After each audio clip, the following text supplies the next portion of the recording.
Paper leakage పై ఇప్పటి వరకు ఒక లెక్క, ఇప్పటి నుంచి మరో లెక్క. లీకేజ్ గాళ్ల బెండు తీస్తామంటోంది కేంద్ర ప్రభుత్వం.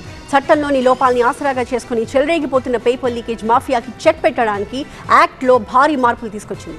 ఇప్పటికే కేబినెట్ ఆమోద ముద్ర పడ్డ ఈ బిల్ త్వరలోనే పార్లమెంట్ ముందుకు రాబోతోంది. పార్లమెంట్ ఆమోదంతో చట్టంగా మారుతుంది. ఇంతకీ పాత చట్టంలో ఏముంది, కొత్త చట్టంలో ఏం మారింది?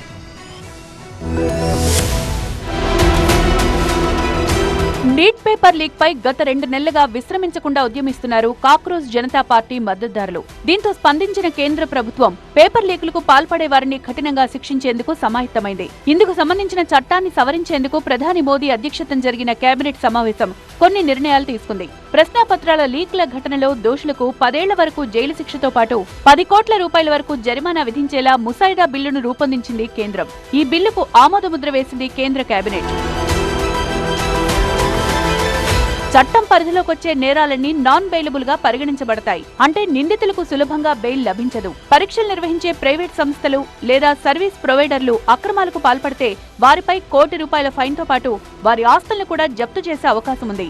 ఈ చట్టం కేవలం అక్రమాలకు పాల్పడే ముఠాలు, లీకేజీ మాఫియాను శిక్షించడానికే కానీ అమాయక విద్యార్థులకు ఎలాంటి ఇబ్బంది కలగకుండా ప్రత్యేక రక్షణ కల్పించారు. అంతేకాకుండా ఈ కేసుల విచారణను వేగవంతం చేసేందుకు ప్రత్యేక ఫాస్ట్ ట్రాక్ కోర్టులను కూడా ఏర్పాటు చేస్తారు. కేవలం కేసు నమోదు, దర్యాప్తు ప్రక్రియలకే పరిమితం కాకుండా విచారణను ప్రారంభించిన 3 నెలల్లోనే తుది తీర్పు వెలువడేలా నూతన చట్టంలో స్పష్టమైన నిబంధనలను చేర్చింది.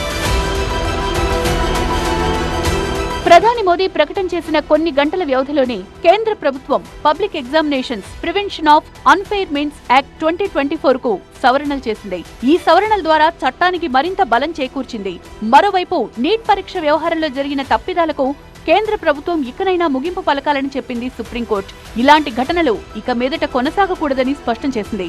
నీట్ పేపర్ లీక్ పై దాఖలైన పిటిషన్లను విచారించిన సుప్రీంకోర్టు కేంద్ర ప్రభుత్వంతో పాటు నేషనల్ టెస్టింగ్ ఏజెన్సీకి కీలక ఆదేశాలు జారీ చేసింది.